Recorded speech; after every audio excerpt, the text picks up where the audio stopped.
Welcome to Hard Biblical Questions, exploring Scripture's tough topics. How can God be three persons and still only one? This mystery, central to Christian belief, is often referred to as the Trinity. The Trinity means one essence in three persons, the Father, the Son, and the Holy Spirit. It's a profound concept, and one that both challenges and enriches our understanding of God. In Matthew 28:19, Jesus commands his disciples, saying, "Go therefore and make disciples of all nations, baptizing them in the name of the Father, and of the Son, and of the Holy Spirit." Here, Jesus distinctly names all three persons of the Trinity, emphasizing their unity in purpose and action. Yet this unity is not merely functional. In 2 Corinthians 13:14, Paul concludes his letter with a blessing.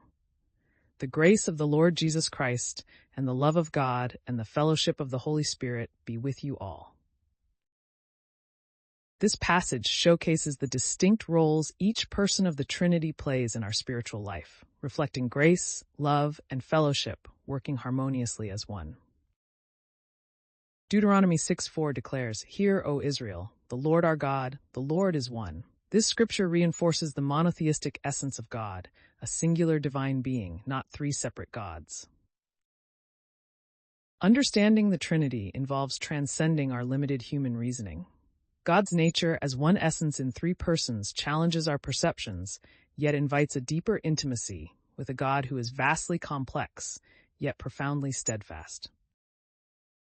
One way to conceptualize this is to see God as a community of love, where each person contributes uniquely, yet harmonizes perfectly within God's singular essence. It's like understanding different notes combining to form a symphony, distinct yet unified. It's like understanding different notes combining to form a symphony, distinct yet unified. While we may never fully grasp the mystery of the Trinity, it remains a cornerstone of Christian faith, one that assures us of God's dynamic presence in multiple expressions, enriching our spiritual experience. As we ponder this divine mystery, may we find comfort and awe in the unity and the diversity of God. Thank you for watching Hard Biblical Questions. Please like, share, and subscribe.